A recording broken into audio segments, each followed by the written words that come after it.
todas, sejam muito bem-vindos e bem-vindas aqui no canal do Capitalismo Consciente Brasil. Eu sou a Juliana e este é mais um capítulo da websérie Capitalismo Consciente na Prática. Hoje eu vou conversar com o Rafael Judar Vicchini.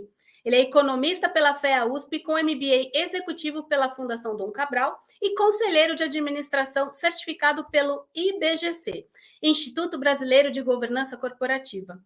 O Rafael exerceu posições de liderança em empresas do setor elétrico e nas áreas de regulação econômica e avaliação financeira. Desde 2017, atua como diretor financeiro e administrativo, lá na Fundação Elos, a qual é nossa associada aqui. Eu vou convidá-lo. Muito bem-vindo. Que prazer ter você aqui com a gente, Rafael. Olá, Juliana. Prazer é todo meu. Obrigado pelo convite. Aqui em nome da Fundação Elos, estamos honrados e com muito entusiasmo participando dessa experiência com vocês. Obrigado novamente pelo convite. Nós também, sempre muito honrados em ter os nossos associados aqui, contando um pouco das práticas conscientes para inspirar várias pessoas que estão assistindo a gente aqui. Antes de eu começar a fazer as perguntas para você, eu queria que você contasse um pouquinho da Fundação Elos para a gente, pode ser? Claro, ótimo. Bom, a Fundação Elos é um fundo de pensão, né, exatamente daqui a um mês, né? Em julho, 17 de julho, para não dizer exatamente, 17 de julho nós estamos fazendo 5 décadas de existência, né? Então tem 50 anos de vida, né, esse fundo de pensão. Nosso trabalho, né, em poucas palavras, é recolher, né, contribuições, né? A gente tem uma base de participantes que são empregados das nossas patrocinadoras. Nós pegamos esse recurso, aplicamos, né, investimos esse recurso e pagamos benefícios de previdência complementar após o período laboral. Isso está mudando um pouquinho, a gente pode falar um pouquinho disso, mas porque hoje os produtos já vêm um pouquinho mais flexíveis e a gente também já entrou nessa era de ter alguns benefícios temporários, alguma coisa, mas em linha geral, a previdência complementar é um benefício que você usufrui após, né, o seu período de acumulação, e esse é a base do nosso negócio, né? Então, falando em fundo de pensão, a gente acaba tendo, por um lado, um forte apelo, a gente usufrui muito, né, tendo uma governança robusta, né, porque além da gente prometer, né, entregar uma rentabilidade acima do mercado ou um custo de administração competitiva, a gente vê que além disso o que o nosso participante, o participante é uma linguagem de fundo de pensão, nós seria o nosso cliente, o que ele preza muito por ter robustez em sistemas de compliance e governança, isso a gente é inerente aqui ao fundo de pensão, mas eu acho que hoje, na realidade social brasileira, o que a gente vê de maior contribuição, né, quando a gente fala do ESG, a gente vê o nosso S muito forte, né? Então, a gente tem... Exato, o S do social, a gente vê a nossa vocação muito no S, né? Porque você tem uma questão social, em que uma ausência de planejamento financeiro, no momento em que a gente tem uma taxa de fertilidade caindo, né, e a longevidade da população aumentando, isso pode causar um problemão lá na frente. Desculpa assim, mas você tem pessoas que não têm a quem recorrer quando envelhecerem, né? Então tem que se preparar agora. Então hoje a gente coloca como centro da nossa missão, a gente está trabalhando muito forte no social, não só entregando a aposentadoria, né, pagando contribuição ou ajudando a investir o recurso, orientando como é que né, o investimento, mas trazendo conteúdo de planejamento financeiro. Esse hoje, no fundo de pensão, vem sendo o centro, né, da nossa entrega de valor. Muito lindo o trabalho de vocês, muito legal. Obrigada por explanar, assim, contar para a gente como que vocês atuam, como vocês trabalham. Rafael, então, por que a Elos se aproximou aqui do capitalismo consciente? Nós nos aproximamos, foi um momento em que nós estávamos, foi logo após a pandemia, né, durante a pandemia, ainda no início de 2020, e nós começamos muito uma discussão sobre propósito, né? Então, a necessidade de aprofundar a discussão sobre propósito de um fundo de pensão e como que a gente pode impactar na sociedade de uma forma a gerar sustentabilidade para nós e para o nosso negócio. Esse foi um ponto que nós encontramos, né, o Instituto Capitalismo Consciente como uma fonte de aprendizado e de contribuição, né? Então esse é o primeiro ponto, né? Nos ajudar a navegar nesse ambiente em que eu quero encontrar a minha vocação em termos de propósito, e que eu noto em que o capitalismo de stakeholder conversa muito com esse momento, né, em que o meu impacto na sociedade não é somente no meu participante, né, barra cliente, ou na minha patrocinadora, mas num aspecto mais global em termos de cadeia, né, de gestores, de comunidade em que eu atuo, das empresas investidas. Então, esse foi um primeiro ponto, né? Então, me aproximar do Instituto Capitalismo Consciente para aprender, né, boas práticas, né, e de como navegar melhor para internalizar o capitalismo de stakeholder na minha estratégia foi o primeiro ponto. E o segundo foi uma forma, né, simples, que a gente entendeu, prática, desculpa, acho que prática, de eu conseguir disseminar isso no meu quadro, de capacitar, de tocar todo o meu quadro com relação a discussões sobre propósito, sobre boas práticas, né, de governança, capitalismo de stakeholder, isso de forma mais homogênea dentro do meu quadro. Então, acho que são dois grandes pontos que nos atraíram e que nos aproximaram do Instituto Capitalismo Consciente. E o time é bem engajado, né? O time da Elos está bem engajado aqui com o movimento. As meninas o tempo todo, né? A gente acompanha a jornada de vocês. Eu fico bem contente quando a gente tem um associado que está bastante engajado e segue, né, as nossas orientações, o passo a passo aqui da jornada. E o time está de parabéns. Agora a próxima turma já vai fazer a formação e eu fico bem contente assim com essa troca toda que a gente está tendo e feliz por ajudar, né, vocês, né, nessa ampliação de consciência. E vamos falar um pouquinho de práticas agora? Vamos. As práticas conscientes da Elos, como vocês atuam no dia a dia, que você pode exemplificar aqui para a gente as práticas de vocês conscientes? Certo. Vou deixar aqui o meu microfone, que está tendo barulho externo, tá? Tranquilo, Ju.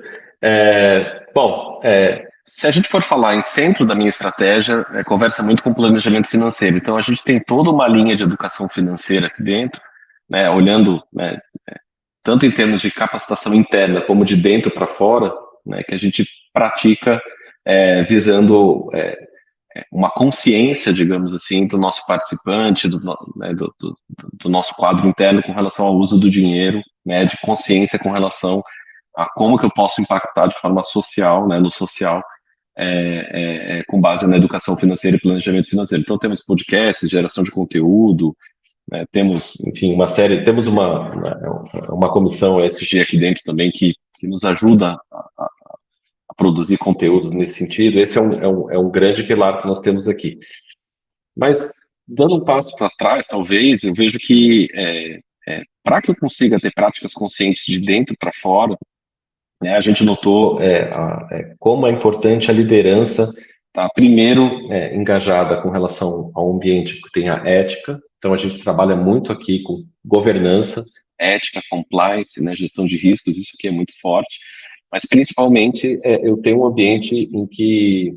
e aí entra uma vertente de cultura bastante forte que nós vimos trabalhando aqui, inclusive que essa aproximação do Instituto Capitalismo Consciente com a Elos foi resultado desse trabalho, um projeto de cultura, né, em que eu tenho um ambiente seguro, psicologicamente seguro, para poder discordar, para poder divergir, e aí eu trazer a diversidade para dentro. Exato, então... Isso, assim, quando nós colocamos que o papel da liderança é ser embaixador dessa cultura, em que eu quero ter um ambiente psicologicamente seguro para as pessoas poderem divergir, e a gente começou a tratar a diversidade aqui como algo estratégico para nós, né, eu vejo que isso começou, sim, a disparar algumas práticas em termos que a gente fala de ESG, com maior potencial na sociedade. E aí vem uma nova vertente que a gente trabalha, que é o meu poder de influência sobre os gestores ou meus fornecedores em que eu contrato. Então, aqui eu tenho diversos gestores, né, que investem em mercado, seja renda fixa, renda variável, multimercado. Então, esse trabalho da gente querer saber, né, como é que você está fazendo, como é que são seus filtros com relação à sustentabilidade, como é que você trata a sua equipe com relação à diversidade e inclusão. Isso a gente vê um papel indutor de boas práticas que eu acho que todo fundo de pensão, né, pelo seu dever fiduciário, tem que adotar. Mas nós só conseguimos dar esse passo quando nós olhamos para dentro e trouxemos, principalmente para a liderança, né, esse papel de embaixadora de uma cultura em que as pessoas possam trazer pontos divergentes. Isso foi muito legal. Então, quando a gente fala em governança, em ESG, né, eu ouço muito dizendo que só tem o E ou o S depois que eu tenho o G, né? De alguma forma eu concordo com essa. Eu já ouvi alguns comentários, algumas posições com relação a isso, mas me parece que olhando mais de perto, antes do G, eu tenho que ter uma cultura que dê embasamento para esse G, porque ter o G, né, eu tenho um conselho com membros independentes, eu ter políticas, programas de integridade, de compliance, claro que é super importante, mas se eu não tenho uma cultura que embasa isso, uma cultura ética que dá embasamento para essas práticas, eu não sei se seria tudo tão eficaz, né? Então, eu acho que nas nossas frentes, em termos de consciência, né, social, do nosso trabalho, da nossa estratégia, eu acho que planejamento financeiro, né? E aí entra podcasts, nós temos podcasts produzidos pelo pessoal dentro de casa, isso é algo que a gente faz nas redes sociais da Elos, a gente publica no nosso site também, né, Fundação Elos. Muito nós temos legal um os podcasts. Eu já escutei. Eu posso deixar aqui para o pessoal o link dos Nossa, podcasts? por favor. Vou deixar. Nossa, aberto, agradeço, né? agradeço. Muito legal, aberto. Nós temos... Isso, e nos podcasts, né, a gente trata os temas de planejamento financeiro, diversidade, trazendo o pessoal interno, né, do quadro interno, mas também tentando trazer visões, por exemplo, como dos nossos clientes, que a gente coloca junto no podcast em alguns casos, né, então tentando trazer visões distintas sobre o mesmo ponto, isso é algo que a gente tenta fazer. Enfim, a gente tenta também, né, então a questão de... acho que eu pontuei aqui liderança, né? Então a governança, a diversidade e planejamento financeiro. Acho que esses são grandes vertentes que a gente trabalha em termos de consciência social para o planejamento financeiro. Exato, práticas sociais. Prática, né?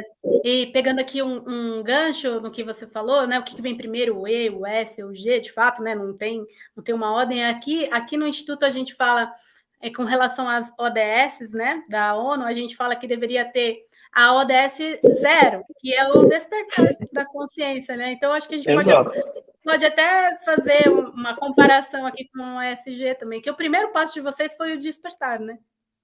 Exatamente. Nossa, boa comparação. O primeiro é o despertar. E aí a gente vai, a governança acompanhando esse despertar da liderança, da cultura, a governança vai sendo aprimorada, né?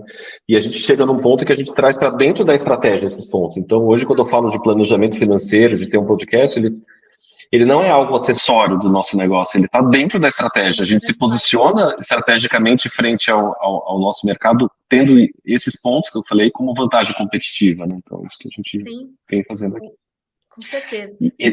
E legal, Ju, não posso perder, acho que é legal também falar dos ODS, né? Então, a gente também traz os ODS como referências para nós, né? Então, o 4, o 10, então, uso consciente dos recursos, né, a redução de desigualdades, a educação de qualidade, né? Então, isso a gente também trabalha aqui dentro como referenciais para as nossas ações. Maravilhoso. Rafael, de vez em quando tá dando uma cortadinha aqui o seu vídeo, Dalma, como quem sabe faz ao vivo. O áudio não cortou, mas de vez em quando você deu uma congeladinha. Ao invés de eu ficar mexendo na minha câmera, eu vou seguir aqui quietinha, aqui na janelinha menor. Combinado. Tá bom? Obrigado. E aí, eu também queria te fazer mais uma pergunta. Depois que vocês se aproximaram aqui do capitalismo consciente, a liderança toda, né, como eu disse inicialmente, o time é super engajado, vocês perceberam que precisava fazer alguma alteração interna? Sim. Como foi isso? Sim, eu acho que tem dois pilares, né, do capitalismo consciente em que a gente já tinha no início da nossa relação, né, a gente já tinha uma certa noção que nós precisaríamos trabalhar melhor e isso se confirmou ao longo da nossa jornada com vocês, né. Então, propósito, a gente reforçar propósito em todo o quadro, então isso é algo que a gente começa a fortalecer mais, trazendo muitas ações aí, tratando não só de propósito, mas de valores. A nossa intenção é ser uma organização baseada em valores, a gente tem valores nas paredes e a gente vê como isso beneficia a autonomia das equipes, a gente, em termos de descentralização das decisões, você trabalhar com valores, né, é fantástico. Então, esse é um ponto super legal. E o capitalismo de stakeholder, né, então você saber tomar suas decisões, considerando não só o efeito em uma parte interessada, mas em todas, né, trazendo um olhar diverso para isso, também é algo que a gente notou que precisaria melhorar e a gente vem tomando medidas para aumentar essa consciência com relação ao nosso impacto, não só em algumas partes interessadas, mas as principais delas. Então, diversas ações sendo tomadas aqui com relação a, seja como eu comentei, nas nossas práticas, então, de planejamento financeiro, olhando não só um cliente, mas o núcleo familiar, porque, querendo ou não, planejamento financeiro, você não faz individual, você faz para o seu núcleo familiar, então, incluímos familiares como stakeholders importantes a serem tocados pelo nosso negócio, fornecedores, cadeias que fazem, por exemplo, a gestão de recursos, como eu comentei, enfim, ampliamos os nossos stakeholders atingidos e a gente vê muito benefício com relação a isso.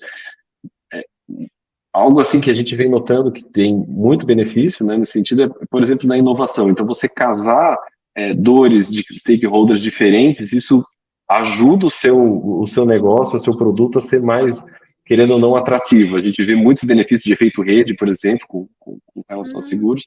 E é algo que, assim, eu não tenho, a gente comenta muito sobre isso, eu não estou fazendo por caridade, assim, eu estou fazendo porque isso tem relação com a minha estratégia e eu consigo me posicionar estrategicamente para extrair valor, fazendo bem né, do potencial do meu negócio, eu estou fazendo bem para a sociedade, mas eu estou gerando valor para o meu negócio, então é nesse ponto que a gente trabalha. Muito bom. Muito bem, muito obrigada por você ter dedicado os seus minutos aqui da sua tarde para a gente, para compartilhar conhecimento, para compartilhar a jornada de vocês, o trabalho de vocês, o formato de vocês. Eu sempre fico muito contente com todos os associados quando a gente consegue fazer uma entrevista bacana, assim, que nem foi a minha com a sua. Muito obrigada, viu, Rafael?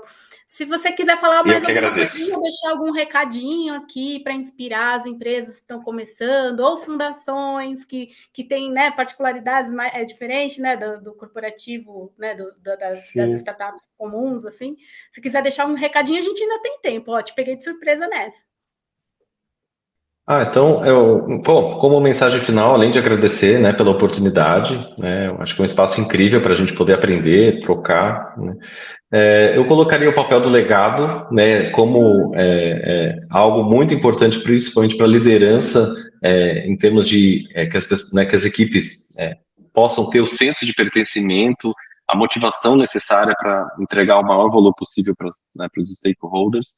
E também, né, eu acho que o papel que para nós foi muito importante de se deixar transformar no meio da transformação. Eu acho que isso, o processo de transformação de cultura, você está aberto a ser transformado nesse processo, para nós foi super importante. Então, acho que vale aqui pontuar, né, como esse processo na Eros foi enriquecedor.